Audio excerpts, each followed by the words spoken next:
Good morning friends, welcome to stock market. 14th November Sensex 110 పాయింట్లు నష్టపోయి 77,580కు close అయింది. Nifty 26 పాయింట్లు నష్టపోయి 23,532కి క్లోజ్ అయింది. బ్యాంక్ నిఫ్టీ 91 పాయింట్లు పెరిగి 50,179కి క్లోజ్ అయింది. సెన్సెక్స్ 0.14%, నిఫ్టీ 0.11% నష్టపోగా bank Nifty 0.18%, small cap Sensex 0.8% పెరిగాయి. మార్నింగ్ అవర్స్లో మన మార్కెట్ పాజిటివ్గా ఓపెన్ అయినప్పటికీ చివరిగా నెగిటివ్లో క్లోజ్ అయింది. దీనికి గల ప్రధాన కారణాలు యూఎస్ ఎలక్షన్స్ తర్వాత డాలర్ ఇండెక్స్ పెరగడం, రూపాయి విలువ బలహీనపడడం మరియు బాండ్ yields పెరగడం. చైనా స్టిమ్యులస్ ప్యాకేజ్ కారణంగా ఎఫ్ఐఎస్ భారత మార్కెట్ నుండి చైనా మార్కెట్ వైపు వెళ్ళడం కూడా మన మార్కెట్ ఫాలో అవడానికి ప్రధానమైన కారణంగా చెప్పుకోవచ్చు. 14th నవంబర్ ఎఫ్ఐఎస్ అంటే ఫారెన్ ఇన్స్టిట్యూషనల్ ఇన్వెస్టర్స్ 1849 కోట్లు సెల్ చేయగా, డిఐఎస్ అంటే డొమెస్టిక్ ఇన్స్టిట్యూషనల్ ఇన్వెస్టర్స్ 2481 కోట్లు బై చేశారు.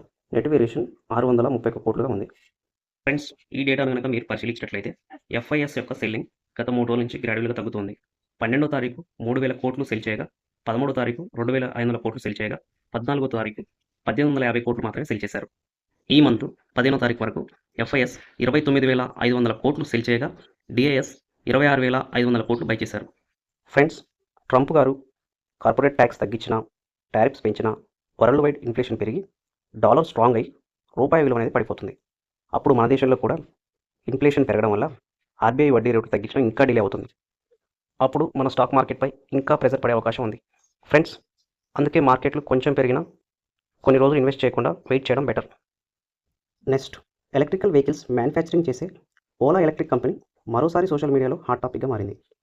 ఓలా ఎలక్ట్రిక్పై ఏడాదిలో ఎన్సీహెచ్ అంటే నేషనల్ కన్జ్యూమర్ హెల్ప్ లైన్కు 10,000కు పైగా కంప్లైంట్స్ అందిన కారణంగా central consumer protection authority CCPA రంగంలోకి దిగిన సంగతి మనకు తెలిసింది. Charging, free service, warranty reject చేయడం, సర్వీస్ చేసినప్పటికీ మళ్ళీ ప్రాబ్లమ్స్ రావడం వంటి కారణం చూపిస్తూ CCPA అక్టోబర్ 7న ఓలాకు షోకాజ్ నోటీస్ జారీ చేసింది. దీనికి అక్టోబర్ 21న ఓలా స్పందించి 91.1% కంప్లైంట్స్ పరిష్కరించామని వివరణ ఇచ్చింది. అయినప్పటికీ CCPA director general bureau of Indian స్టాండర్డ్కు 15 రోజుల్లోగా నివేదిక సమర్పించాలని సూచించింది.